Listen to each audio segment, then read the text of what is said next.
Allora, dopo questa bella escursione a Nuoro,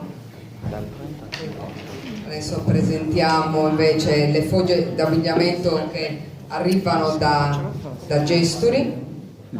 Vedrete la differenza, ma l'abbigliamento racconta anche le storie e le economie delle diverse comunità.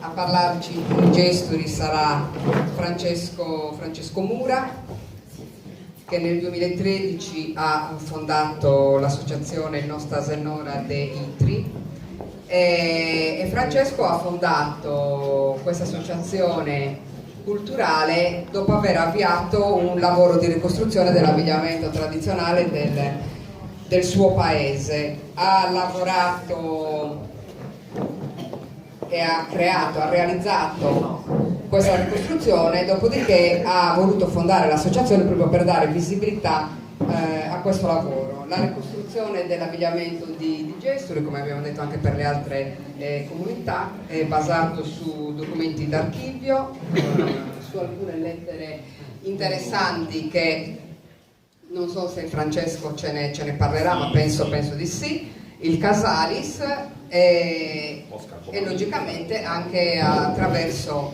il recupero di foto antiche. Anche per Francesco un lavoro da autodidatta, e anche Francesco si confronta con diverse persone che da anni svolgono indagini e studi nel settore dei tessuti e dell'abbigliamento. A te per scoprire dell'abbigliamento di Gesturi.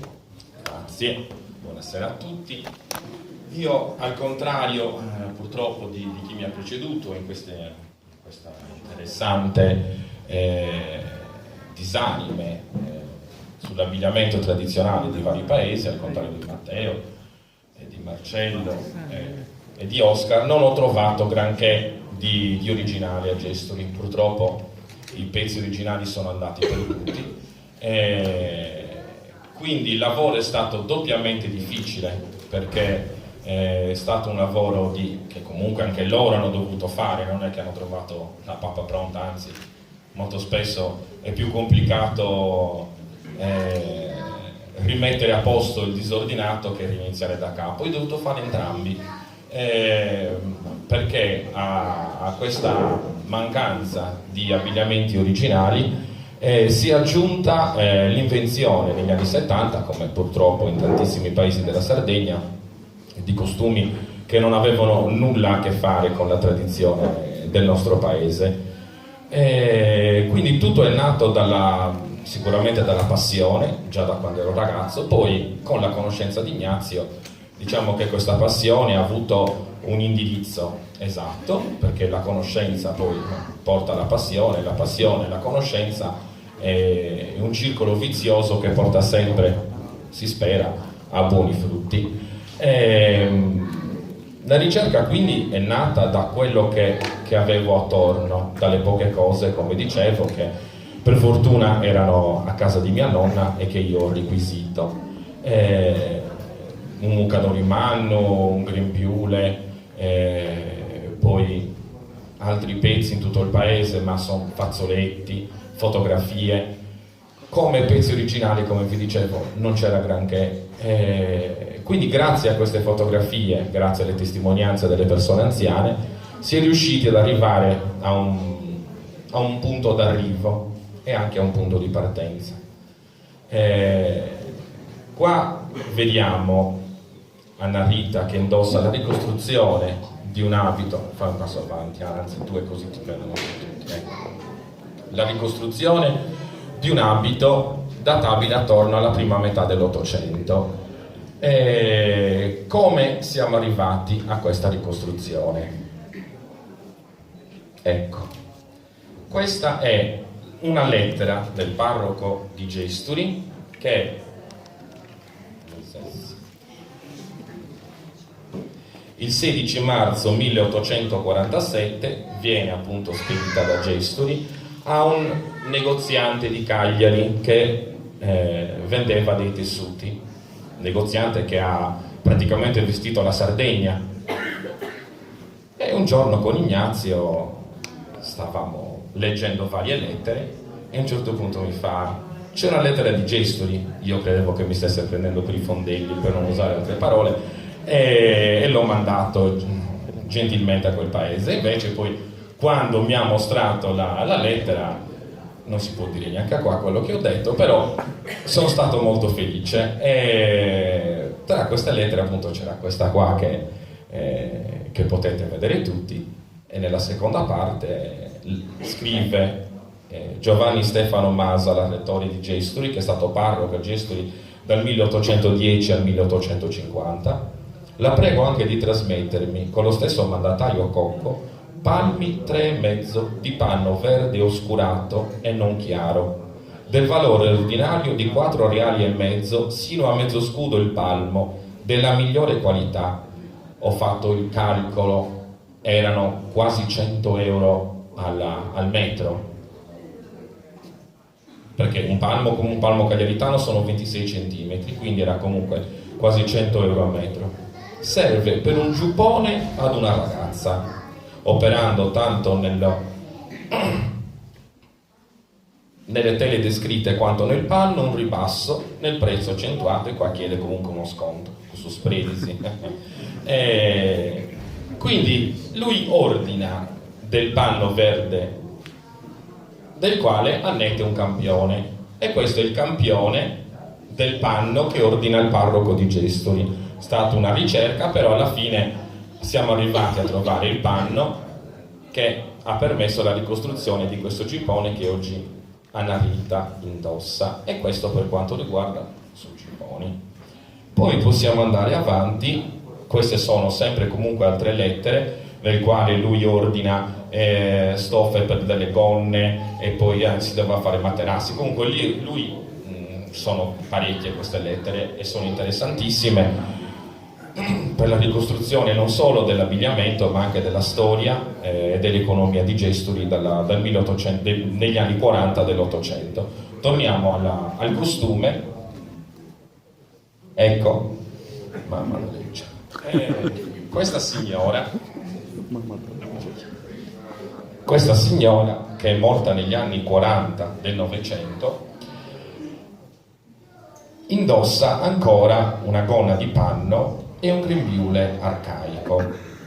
Quando ho visto questa fotografia che hanno pubblicato su Facebook, che non avevo mai visto a Gesturi, subito è balzato agli occhi, e subito ne ho parlato con Ignazio e anche con Gianmario, è balzato agli occhi palesemente subito l'arcaicità di questo costume. È ancora viva e ha quasi 90 anni la figlia di questa signora, che poi mi ha descritto minutamente il grembiule, che era di panno verde, quindi tornava col panno della giacca, e come era bordato di seta per tutto il suo perimetro. Quindi già la giacca e il grembiule, tramite tutti questi incroci che ci sono stati, abbiamo già potuto ricostruire questi due indumenti. A distanza di quasi 100 anni, questa donna ancora continuava a indossare un abbigliamento, come ho detto prima, molto arcaico. Quindi la gonna era di panno rosso. Però siamo arrivati alla gonna di Orbace quando, leggendo l'enciclopedia Angius Casalis, leggiamo l'unico accenno che si ha del costume di Gesturi è: usano le donne il panno rosso scuro, gli uomini il nero. Quindi il panno rosso scuro ricorda molto anche la gonna di Meana, la gonna antica. Ci sono varie somiglianze sia nel grembiule, nella gonna, nella giacca. Quindi abbiamo ricostruito quasi tutto il costume grazie a queste testimonianze, senza praticamente avere nulla di reale in mano, nessun capo da toccare con le mani. Però grazie allo studio, alla ricerca e all'incrocio di tutte queste informazioni siamo arrivati ad avere questo risultato. Prossimamente, presumo alle prossime uscite, quindi adesso in primavera prossima, sto preparando anche l'abbigliamento, la tipologia di questo costume per quanto riguarda il lutto. Il lutto che non era ancora, che non adoperava ancora il colore nero, ma il colore bruno, dice l'Angius Casalis per Barumini, e noi confiniamo con Barumini, le donne significano il duolo con il colore bruno. Ancora non era arrivata la moda, diciamo, vittoriana del lutto nero, come in tantissime parti della Sardegna, per esempio a Desulo il lutto antico era marron, adesso è tutto nero. Solo se Ignazio non ce n'è più di costumi marron a Desulo che indossano, o sì, non si sa. Comunque il lutto antico di Desulo era marron. Sempre nell'Angius Casalis anche la risposata, cosa? anche la risposata usa una tipologia di marron abbinata al rosso per identificare che era una donna vedova risposata. Ecco. Poi a cavallo a metà secolo dell'Ottocento si ha un cambio nell'abbigliamento, e questo nella zona di Gesturi lo possiamo denotare sempre leggendo l'Angius Casalis, dove leggiamo il vestiario, questo per quanto riguarda Tuili, il vestiario è quasi tutto alla foggia campidanese, l'uso del coglietto, anticamente universale, non si mantiene oggi che dalle persone attempate, si conserva però quello della pelliccia, dei capotti corti e dei lunghi detti gabano e gabanella. Quindi anche l'uso dell'abbigliamento più arcaico, anche per gli uomini, ormai è decaduto, come dice qua, non si mantiene oggi che dalle persone attempate. Il sugoietto, che ormai in pochi paesi purtroppo usano, e chi ne fa uso quasi non vorrebbe che altri si azzardassero a indossare tale abbigliamento, ma dovranno farsene una ragione. Invece per quanto riguarda l'abbigliamento femminile, le donne, abbandonato il saiale, quindi le gonne di orbace che tingevano di robbia per le gonnelle, adoperano i tessuti leggeri di cotone, ritenendo il panno e la seta per le giubbette di busti. Infatti il giubbone è di panno, e velansi il capo con scialli bianchi o di altro colore doppiati in lungo o da triangolo. Quindi qua già possiamo vedere come c'è il cambio dall'orbace alle gonne di indiana, quindi l'avvento dei tessuti di cotone di importazione e non più fatti in casa e non più tinti in casa, ma ognuno comprava anche a secondo dei gusti, oltre che delle proprie tasche. Quindi questo ha permesso anche l'introdursi di svariati colori e non solo dei costumi quasi standard come erano prima. C'erano certo sempre le varianti da persona a persona, però l'arrivo dei tessuti di cotone di importazione ha fatto sì che la fantasia e il gusto di ogni singola donna, in questo caso, prendesse il sopravvento sui canoni più arcaici. Saltando poi dall'Ottocento al Novecento, Manuela, vieni più avanti per piacere, vediamo come hanno notato anche i miei predecessori nel discorso, come le gonne perdono di volume, e dalle varie sottogonne che si usavano nell'Ottocento, nel Novecento già tutto questo non c'era più. Ecco, questa foto infatti è stata scattata a casa del conte Urru a Gesturi attorno al 1915. Questa donna, che ha delle scarpe bellissime, era serva lì a casa dei conti Urru. Anche nella sua semplicità, comunque, certo, una donna vestita d'oro, di brocati, ha sempre il suo fascino, però per chi è appassionato come noi a queste cose, anche una donna scalza, nella sua povertà anche, ci riporta a quel passato che noi, non dico che rimpiangiamo, perché grazie a Dio siamo nel 2018, però rimaniamo sempre incantati guardando il passato che noi cerchiamo ogni giorno con la nostra fatica, con i nostri studi, con la nostra passione, con le nostre spese, che sicuramente sono tante, di portare al futuro, perché purtroppo per alcune generazioni ci si è quasi vergognati anche di queste persone semplici, umili, quasi fossero da nascondere, quindi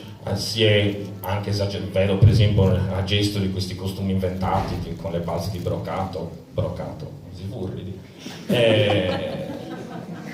quasi cercando di nascondere come eravamo poveri e ci vestivamo da poveri, chi era ricco si vestiva da ricco, ma non come in altri paesi. Quindi anche la semplicità di queste persone, o anche di questa signora, che comunque qua vediamo in particolare i capelli non si dovevano vedere, i capelli che si vedevano è una cosa molto recente, nata negli anni 40 del Novecento. Ecco, questa è già più caruccia, e qua stiamo parlando appunto degli anni 40. Si è sposata questa signora Amandas. La giacca qua è ancora un retaggio dell'Ottocento, che ricorda un po' suspenso, che c'è queste pieghetature che ha sulle spalle e poi anche nei polsini, che c'è nel Campidano di Cagliari, con una cannaca semplice e un fazzoletto di seta. Questa, che mia nonna l'ha indossato per carnevale, questo costume, però già la giacca è una giacca di moda da signora che le avevano prestato, e poi è particolare questo grembiule che è di ciniglia ricamato, che è rarissimo. Io per esempio non ne ho mai visto nella mia zona ricamati così di questo tessuto.